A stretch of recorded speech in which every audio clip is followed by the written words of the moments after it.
Hello BookTube and AuthorTube. Today I am doing the Writers and Readers tag. This is a tag created by Ben Sanders, and a link will be down in the description.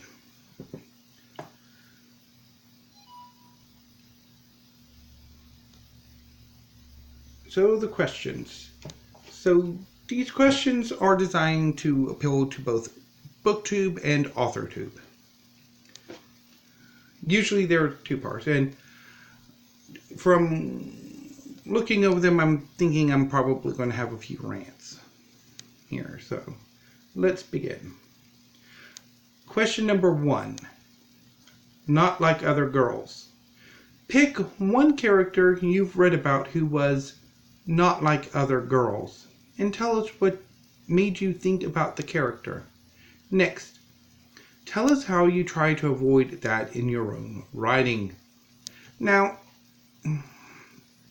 when I first read this question and watched Ben Sanders' video, I was a bit confused by what exactly does not like other girls mean. So I went to TV Tropes and looked up their definition, and so not like other girls typically means a female character with certain masculine traits or positive masculine traits that set her against more traditionally female characters or more feminine characters in the story.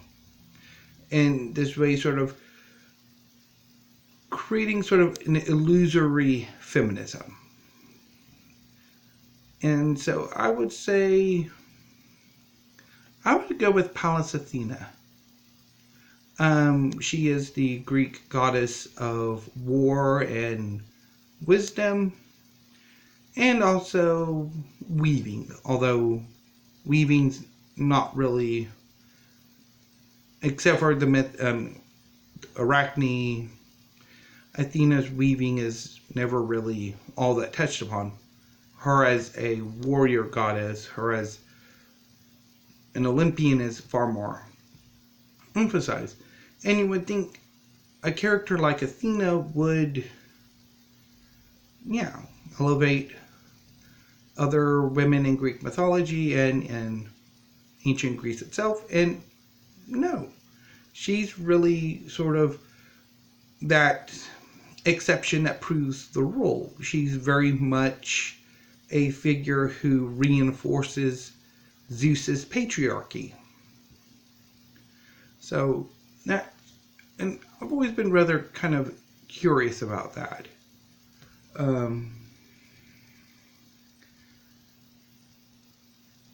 So how would I try to avoid a similar figure? Well, for one thing, emphasize the fact that all female characters, whether they have certain traditionally masculine, stereotypical personality traits, or more stereotypically feminine personality traits or interests or what have you, that it's all positive, that it's not just this girl who, or young woman or woman who has certain traditionally male characteristics is significantly better than these female characters who are more traditionally feminine, that they're all equally important and worthy of respect and are all awesome in their own ways. 2. Cookie cutter character. Pick one trope or archetype character you've read about. Was this character well-rounded or not? How do you try to use or build on tropes or archetypes in your own stories? I would go with the standard urban fantasy protagonist. Maybe for this one,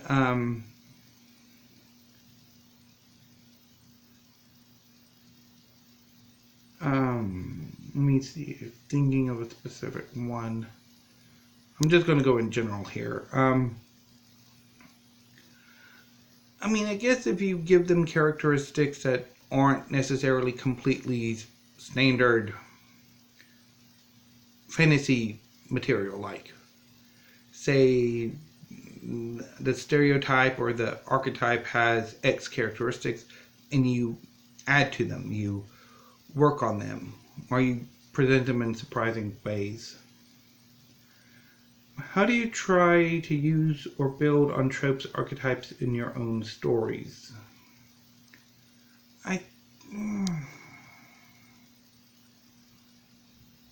I think, again, by adding something to them, making them their own character, rather than just the stereotype or the archetype. 3. Insta-love. Romance isn't always in a story, but I'm sure you can think of one insta-love pair you've read about. What do you think about the trope? And romance is both a main plot or a subplot. Does romance show up in your writing? For this one, I'm going to go with Rune St. John and Adam St. Nicholas in Katie Edwards' The Last Son, where their relationship, for all intents and purposes, would classify as insta-love. The Last Son takes place over about the course of 3 or 4 days. And in that time, Adam is pretty much convinced himself that Rune is his true love or something along those lines. And Rune just agrees with it. That relationship is one of my main criticisms of The Last Son. I'm like, Adam's more of a romance, like he's the love interest for the adventure. But after everything's said and done, you go your separate ways. You might have a one-night stand. You might have a few night stands. But not together. I mean, but then again, I don't necessarily think they have that much chemistry. I will talk about this when I do a discussion of The Last Son eventually. Okay, so what do I think about insta-love? Insta-love is... There's 2 ways to think about it. Now, if it's like... Or maybe there's 3. If it's like, say, like an instant attraction that pretty much barrels through the course of a novel, depending how long the novel takes to, how much coverage of time the novel takes. But say if it's a very short period where you have that initial attraction, infatuation, and progressing immediately to spending the rest of our lives together, that I sort of... that I do tend to have a bit, hackles with. I'm not entirely fond of that. Now, if it's like insta-lust, where, they're attracted to each other, they have the 2 characters have or more have good chemistry and proceed to yeah, having a one night stand or yeah, a relationship during the course of the adventure and then go their separate ways or eventually break up, that's, I mean, more believable. Um, so, as a main plot or a subplot, I'm okay with both, honestly. I would be okay with both. Does romance show up in your writing? Yes. I'll leave it at that. Broken families. Too often in writing, particularly YA, we see the absent or dead parents. What is one book you'd recommend for having a strong family presence? Does family show up in your project, and if so, how? Um, so a good, strong family presence. I would say actually A Song of Ice and Fire by George R. R. Martin. I mean, now, yes, over the course of the book, the Starks as a family are, for all intents and purposes, destroyed. But before that even happens, that inciting incident, the Starks are an incredibly strong family. I mean, their bonds are incredibly strong, and they're not broken. They're a strong nuclear family. Another example would be Dune, where, I mean, Duke Leto, Lady Jessica, and Paul form incredibly close, strong family. And it's the destruction of that family that incites the death of Duke Leto that incites Paul's revenge. So, yeah, I would go with those two. Um, does family show up in your project, and if so, how? Well, so the version I finished last week, or, well, Sunday, um, not romance, a family bond, one, not the main character, but the sidekick's family does have a bit of a presence. It's not as strong as I would like. I would like to make it stronger. And one of the alterations, I've talked about wanting to change the setting. And in one of those settings, or two of those setting changes, family would be much more prominently displayed. Number 5. Big scale and little details. Setting is massively important. Tell us about a scene you've read about that was well described and memorable. Is there a scene that you enjoyed designing in your current work? Uh, one, hmm.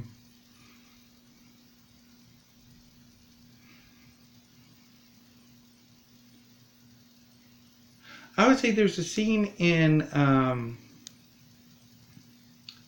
The Bloodprint where the characters are about to enter the Wandering Cloud door to get into, I'm forgetting what the place is. Um, but it is just wonderfully described. Amazingly described. And there are other similar passages throughout The Bloodprint that are so amazingly described. Um, I second description. I fully accept that. I need to get better at it. There are scenes I like to that I have in my head that I'm wanting to work on, but the actual translating that to the page decently has so far eluded me. That is one thing I do need to work on in my writing. 6. Spoken word on the written page. Dialogue makes up a lot of a character's personality in fiction. Is there one character whose voice stands out to you as a reader? How do you try to make your characters have their own distinct voice?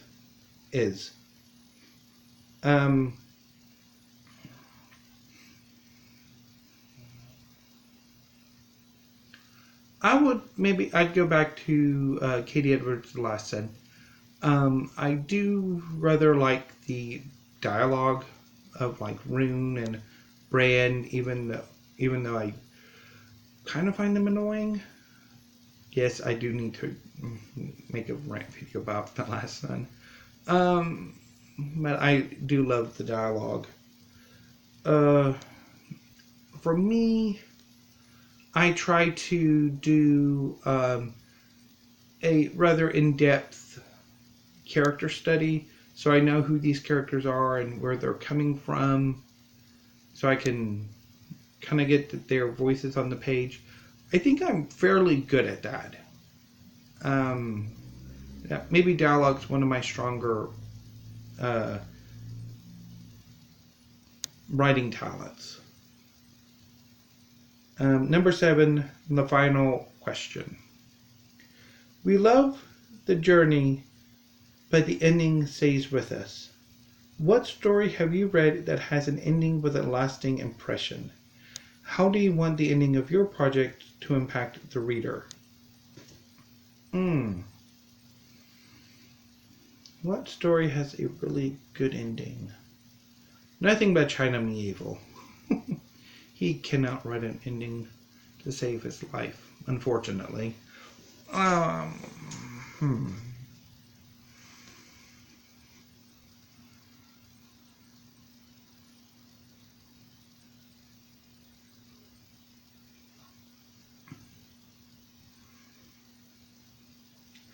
think maybe the end to The Ruin of Kings by Jim Lyon.